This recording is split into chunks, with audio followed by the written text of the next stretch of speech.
Bonjour, je vais vous raconter l'histoire de Georges le Rouge-Gorge. Malgré la neige et le froid qui ébouriffait son plumage, Georges tendait vers le ciel son plastron rouge et chantait devant la fenêtre où une main amie éparpillait au matin du pain pour les oiseaux. Si votre nappe est blanche, je ne vois pas le couvert et encore moins le dessert. Faut-il faire la manche, cher monsieur Hiver ? Son couplet achevé, il allait vite s'assurer qu'on avait bien jeté les miettes. Il en ramassait alors furtivement quelques-unes avant de disparaître derrière les arbres. Mais ce matin, il n'y en eut pas. À coups de bec avide, les moineaux plus hardis les avaient toutes mangées.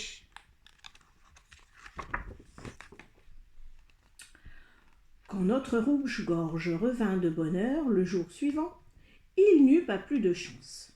Les piques-assiettes étaient déjà sur place et commençaient à se chamailler autour de la précieuse nourriture.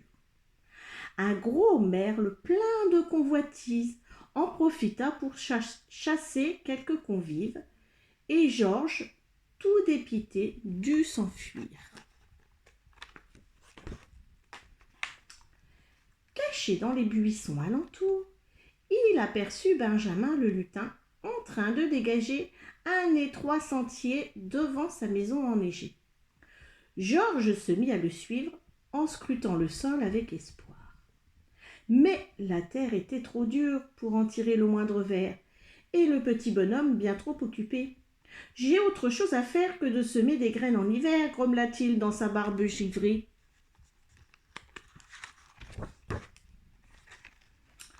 Georges n'en écouta pas davantage. Il abandonna le vieux grincheux à sa tâche et s'envola dans un léger bruit d'ailes. Bientôt, il arriva en vue d'une maisonnette.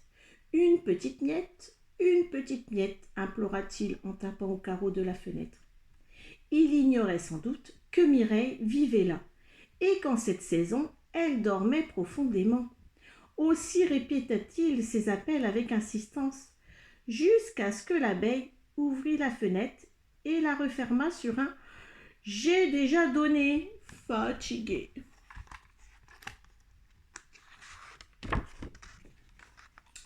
Découragé, Georges s'éloigna et erra de ci de là à la recherche de quelques baies d'églantier ou de sorbier. Quand soudain, il lui sembla entendre un profond soupir, et s'approchant, il découvrit, assise sous un arbre, une petite souris qui pleurait à chaudes larmes. La pauvre ne semblait pas réchauffée pour autant. Toute repliée sur elle-même, elle tremblait de la tête à la queue. « Je me suis perdue, dit-elle enfin, et un chat s'est mis à me... »« Un chat ?» s'écria Georges en sursautant. « Excuse-moi, souris, je dois m'en aller. Brrr, avec ce sale temps, j'ai bien peur d'attraper froid, et c'est très mauvais pour un rouge-gorge d'avoir la gorge rouge. »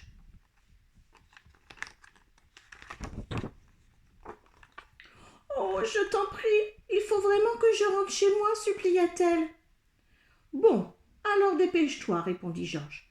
Grimpe sur mon dos et sauvons-nous d'ici. » Arrivée à la hauteur des arbres, la souris découvrit le jardin comme jamais elle ne l'avait vu. « Maintenant, je sais où nous sommes, j'habite juste là, dans la grande maison, s'écria-t-elle.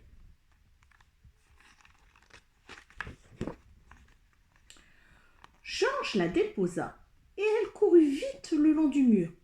Puis elle s'arrêta devant une petite porte minuscule. Elle l'ouvrit et fit signe au rouge-gorge de la suivre dans le long couloir étroit et sombre qui conduisait à son séjour. Après avoir allumé une bougie, la souris sortit de son buffet une jolie boîte de métal peint. Elle retira le couvercle et la présenta au rouge-gorge qui poussa des cris de joie. La boîte était pleine.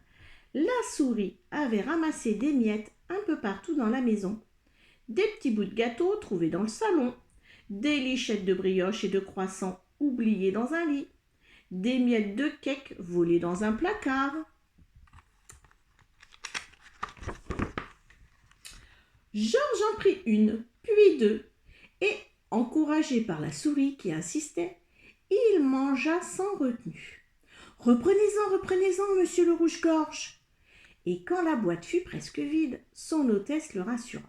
« Ça ne fait rien, finissez donc, j'irai demain en chercher là-haut. » Georges ne se fit pas prier.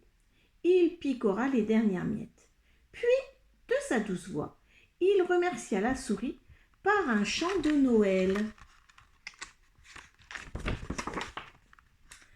Ravie, elle l'écouta avec délice et l'invita à rester plus longtemps. Mais Georges devait rentrer chez lui avant la nuit. Il s'excusa et promit de revenir chanter le soir de Noël. Alors, en attendant le soir merveilleux, la petite souris déposa chaque matin devant sa porte quelques miettes de gâteau pour que son ami le rouge-gorge ne l'oublie pas.